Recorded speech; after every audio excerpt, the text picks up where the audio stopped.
Today we'll be talking about how to avoid injury in the back lever. I'm Jesse from the Movement Athlete, and I see so many people train this skill that don't know how to safely get off their rings. And this is dangerous to do fast because if you are exposing your joints to a dynamic or quick movement at their end range, it's another quick way to injury. Very easy to stretch the shoulders too far because of the amount of force that your shoulders are experiencing from an uncontrolled entry. If it's too much speed, and it's a quick yank on the shoulders, another quick way to injury. And it's also important to consider the amount of stress that your elbows will be enduring in this skill, especially if you're a novice and new at training the back lever. You can get pretty uncomfortable, so we have to address how to approach the shoulders, the elbows, and getting off the ring safely. And we'll show you how to avoid injury in the back lever next.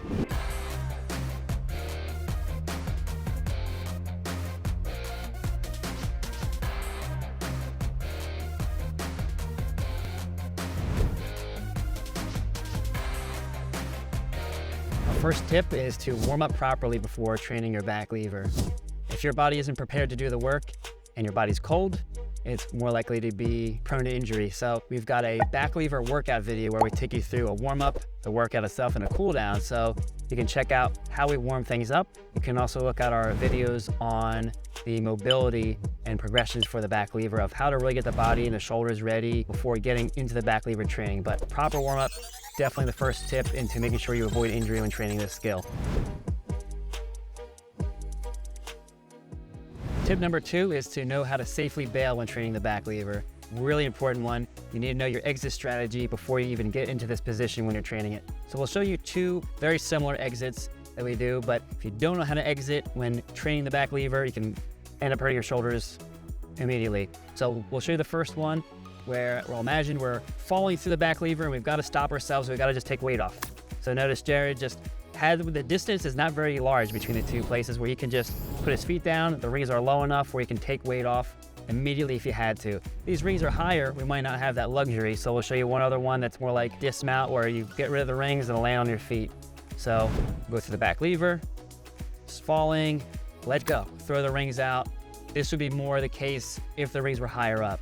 So either way, you've got to know how to take weight off of your arms immediately. Either you get rid of the rings or you find a way to get your feet to the ground while having your arms behind you. That way you can take the weight off of them. So 2 simple ways to know how to bail safely in the back lever, very important.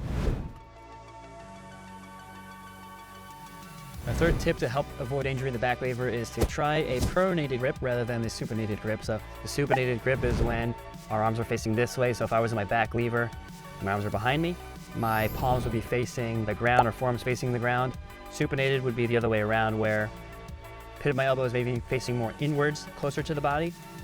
But this will take a lot more stress off the elbows if you're in this pronated grip. So when you get to the inverted hang, simply face the palm forwards, lower to the back lever. That'll take a lot more stress off of the elbows, hopefully avoid or reduce any kind of injury if your elbows are not prepared for this. If it's too much a load for the biceps, the elbows aren't used to this kind of stress. So pronated grip, definitely less stressful on the arms in general.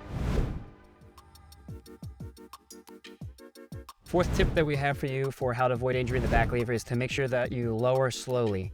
If you're in the inverted hang and you fall too fast and you freeze and you kind of end up maybe the skin the cat position, again, that's going to be a lot of stress on the anterior deltoids, and we got too much speed and this abrupt stop. You're near your end range in the shoulders.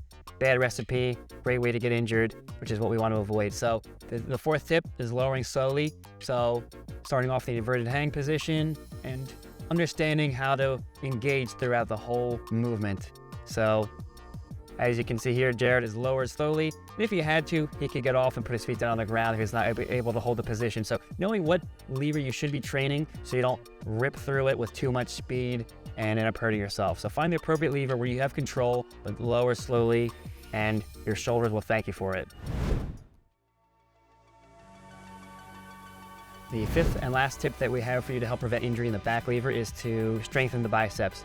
So I mentioned earlier that there's a lot of stress on the elbow and biceps in the supinated version of back lever, so we've got to make sure that you prep the elbows.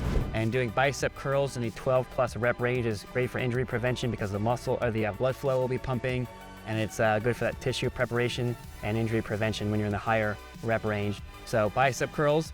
I also like to have my athletes do rope climbs, a slow negative. So if you're climbing the rope, doing a slow lower down, which is essentially like a negative one-arm pull-up. Great way to work the bicep. So 5th tip, work the biceps, make sure they're stronger so they're counteract and prepared for any stress you'll be experiencing in the back lever. Thanks for watching our video on how to avoid injury in the back lever. To recap it, the 5 tips are: the first, warm up properly. Second, know how to bail safely. Third was the pronated versus supinated grip, where we suggested maybe trying the pronated grip to take stress off the elbows. Third was to lower slowly into the skill. Lastly was to strengthen the biceps. So we've got a whole bunch of other series of videos to watch regarding the back lever. We've got the workout, the mobility, the progressions, and those kinds of things. So take a look at our other back lever videos, but thanks for watching on how to avoid getting injured when training this skill. Thank you. So how strong are you? Calisthenics is the ultimate in bodyweight training because it's fun, challenging, and rewarding, but it's also difficult to know where to start in the whole process. So that's why we created a free calisthenics fitness assessment. And what this will do is we'll help you find out exactly where you are, your pathway of calisthenics mastery. It'll help create personalized workouts for you. It'll help you achieve your goals faster. So we want everyone to have access to this regardless of their budget and location. So as long as you have internet, you'll be able to take control of your fitness program. So click below for the free assessment tool.